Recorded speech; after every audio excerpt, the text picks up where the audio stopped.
But I love the thing.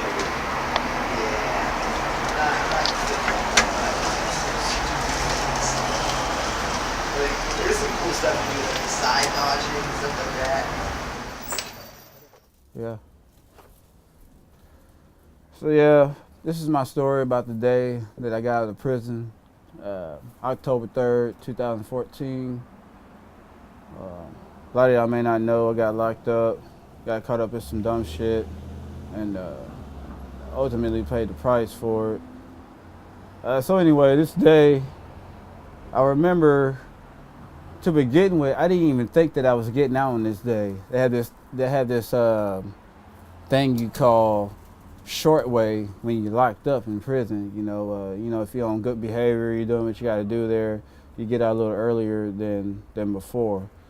So anyway, you know, I had this girlfriend. Whenever I first got locked up, things fell apart, and we had plans. You know, whenever I got out, I was going to parole there and stuff like that, and do my thing and work my way up. Well, things didn't end up that way, and I remember sitting in my cell. Shit, man. October 3rd, I was like, I was pretty much sitting in my cell that whole night. I didn't sleep. I was watching TV with my cellie, and you know, he kept asking me questions like, "Man, what if you get out today?" or something like that, or "What if you don't get out?" You know, I didn't have an answer because I didn't know how I would feel about that. And I remember sitting there, watching. I'm out in Huntsville unit, so it's one of the oldest units in Texas, if not the first unit in Texas. And I remember sitting there, I'm watching the news on TV, and I'm thinking, this is about the time that, you know, guards make their runarounds and stuff, like stuff starts moving and stuff. People start going to work, you know, and I'm sitting there on my bed.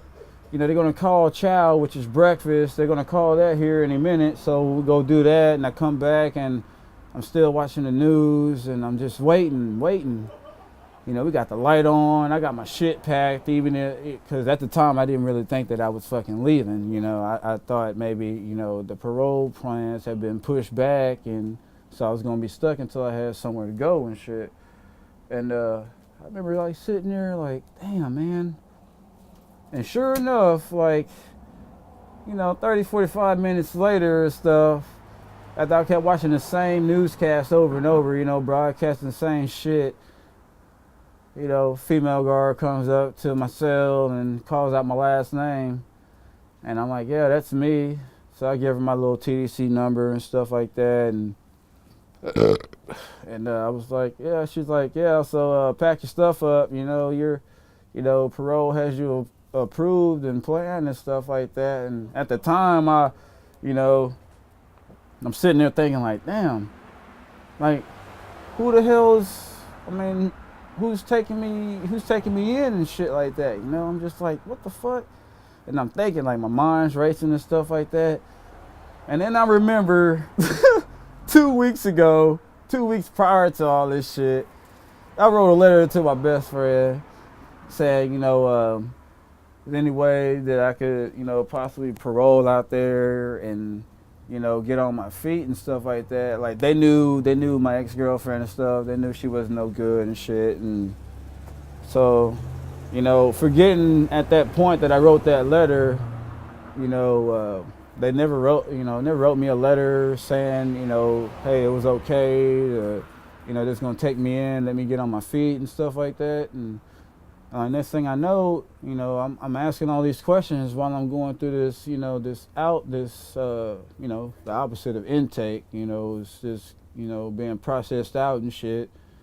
And like, I'm just like thinking, man, I'm like, every time we get to another stage of us getting out and stuff, you know, it's a group of us, it's about like 30 of us finna get out.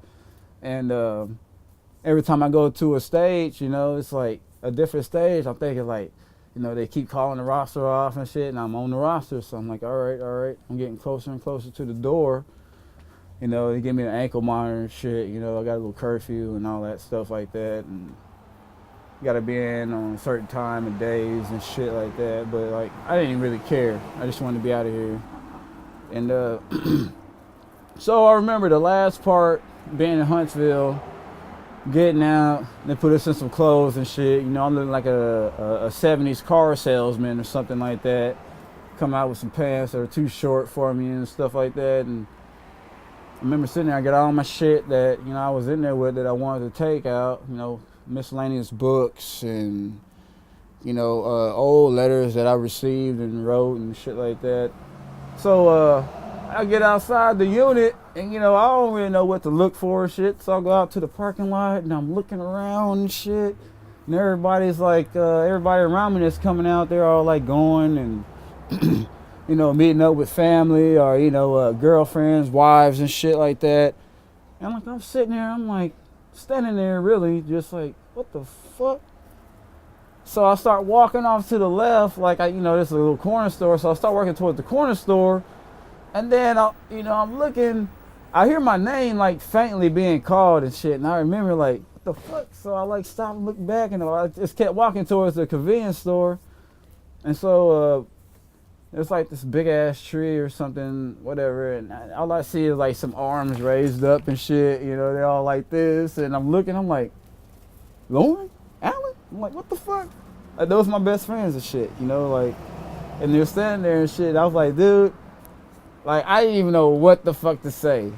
Like, I know there's like different types of good feelings and stuff like that, like, but this was like a really, really good feeling, man, when you've been waiting and, you know, you kept getting pushed back, like when you gonna get out and shit, you didn't know what the hell was going on and stuff, and like to finally be at that point where you was like, man, I'm free, you know, I can get this shit behind me and do what I gotta do, you know, and like don't look back and shit.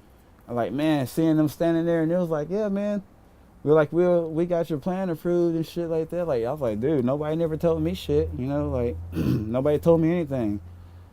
And I didn't even know I was getting out on that day, but that was a great feeling and shit. And like, man, I went pigged out on some Carl's Jr. Fucking love Carl's Jr., dude. Love Carl's Jr., aka Hardee's. And like, man, like I just went on from there. Like things are good. Currently, right now, I'm in my own little spot and shit. Doing what I gotta do. Pretty much trying to stay out of trouble and shit. So I guess the moral of this story is like, even though a lot of things are going to get in your way in life, you can plan something all you want. You know, it's very rarely, at least for me, that when I plan something, it goes exactly how I planned it. Unless I'm just going around being a straight asshole, then, you know, but I don't like to do that. So, you know, I kind of bend with whatever's going on. I don't try to change anything. You just take it one day at a time. Anybody going through stuff out there, you know, if you're being, you know, just be positive, stay strong, and just keep doing your thing. That's all I got. All right. Thanks, Ryan. Yeah, man. Hell yeah. I love the